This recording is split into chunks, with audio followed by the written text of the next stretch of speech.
Assalamualaikum warahmatullahi wabarakatuh. Perkenalkan, nama saya Umar Rasyad dari kelas 10-3. Kali ini saya akan menjelaskan tentang materi virus, yaitu pelajaran biologi kelas 10 semester 1. Oke, kita mulai dari yang pertama dulu, yaitu sejarah penemuannya virus. Penemuan virus sendiri berawal dari penelitian Adolf Meyer, seorang ilmuwan asal Jerman pada tahun 1883. Meyer menemukan bintik-bintik berwarna kekuningan pada daun tembakau yang kemudian dia sebut sebagai penyakit mosaik. Setelah diteliti, Adolf Meyer membuat kesimpulan bahwa penyebab penyakit mosaik adalah mikroba yang berukuran lebih kecil daripada bakteri. Nah, hal ini tuh membuat ilmuwan lain memicu untuk melakukan penelitian yang sama seperti Adolf Meyer, yaitu meneliti tentang penyakit mosaik yang masih belum diketahui apakah ini bakteri atau bukan. Akhirnya, pada tahun 1892, Dmitri Ivanovsky menyetujui pendapat Meyer bahwa penyebab penyakit mosaik berukuran lebih kecil dibandingkan bakteri. Hal tersebut dibuktikan dengan lolosnya penyakit mosaik pada saringan yang tidak dapat dilalui oleh bakteri. Kemudian akhirnya pada tahun 1897, seorang ilmuwan dari Belanda, Martinus Willem Beijerinck, membuat kesimpulan bahwa partikel patogen penyebab penyakit mosaik memiliki ukuran lebih kecil dibandingkan bakteri. Kita lanjut. Akhirnya, ilmuwan bernama Wendell Stanley asal Amerika Serikat mencoba mengkristalkan patogen tersebut dan memberikan nama tobacco mosaic virus atau kita kenal sebagai TMV. Kita lanjut yang kedua, yaitu karakteristik virus. Karakteristik virus. Nama virus berasal dari bahasa Latin, yaitu kata virion yang berarti racun. Sampai saat ini, penggolongan virus sebagai benda hidup atau benda mati masih menjadi perdebatan di kalangan ilmuwan. Ada yang beranggapan bahwa virus adalah benda hidup karena dia mampu memperbanyak diri. Namun ada anggapan lain juga nih, yaitu dia ini adalah benda mati karena dia tidak mampu melakukan metabolisme dan sangat bergantung pada sel inangnya. Nah, selain itu, virus hanya memiliki satu jenis asam nukleat, yaitu DNA dan RNA.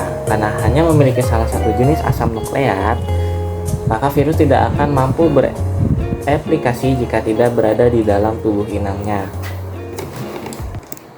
Ukuran virus sendiri yaitu adalah 17 nanometer dan diameter terbesarnya adalah 1000 nanometer atau 1 nanometer sama dengan 0,001 mikrometer.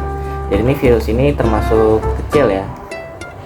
Oleh karena itu, virus hanya dapat diamati menggunakan mikroskop elektron dengan perbesaran minimal 30.000 kali, teman-teman. Kita lanjut yang ketiga, yaitu proses reproduksi virus. Nah, proses reproduksi virus itu ada dua, teman-teman, yaitu daur litik dan daur lisogenik. Kita mulai bahas yang daur litik. Nah, jadi daur litik itu dia ada 5 tahapan, yaitu absorpsi, penetrasi, sintesis, perakitan, dan lisis. Absorpsi yaitu tahap di mana virus melekatkan diri pada sel inang. Yang kedua adalah penetrasi, yaitu tahap di mana DNA atau RNA virus dimasukkan ke dalam sel inang. Yang ketiga adalah sintesis, yaitu proses pembuatan komponen virus baru di dalam sel inang. Yang keempat adalah perakitan, yaitu penyatuan komponen-komponen menjadi tubuh virus baru di dalam sel inang.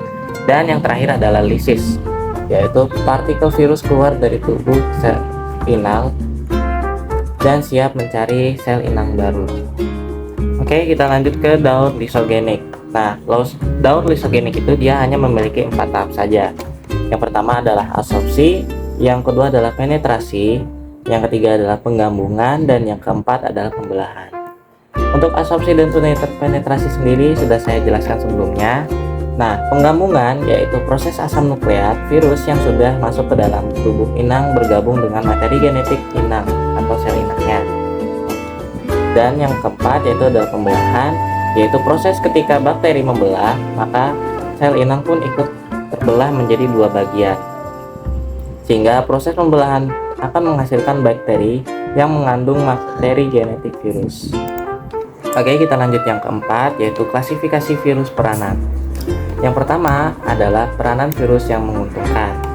Nah, kenapa sih virus bisa menguntungkan? Jadi, ada beberapa virus yang dia bisa dimanfaatkan dalam pembuatan vaksin.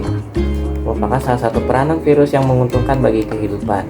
Nah, selanjutnya yaitu adalah peranan virus yang merugikan.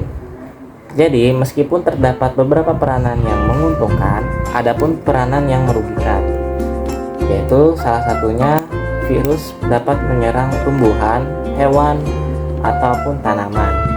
Nah, terus gimana sih biar kita bisa mencegah penyakit akibat virus? Nah, yang pertama itu adalah imunitas aktif, yaitu imunitas yang dibentuk oleh tubuh sendiri. Umumnya, imunitas aktif itu yaitu pembentukan antibodi yang bisa terbentuk secara alami saat terkena sakit atau secara buatan dengan pemberian vaksin. Yang kedua, ada imunitas pasif, yaitu pemberian antibodi yang didapatkan dari luar tubuh, misalnya secara alami melalui ASI yang diberikan oleh ibu secara buatan dengan pemberian serum, yakni serum adalah sebuah cairan yang mengandung kekebalan atau antibodi yang dapat melawan suatu infeksi tertentu. Nah, serum ini diberikan kepada individu jika ia terinfeksi atau diduga akan segera terinfeksi oleh suatu virus. Oke, sekian dari materi penjelasan saya, kurang lebihnya mohon maaf. Terima kasih. Wassalamualaikum warahmatullahi wabarakatuh.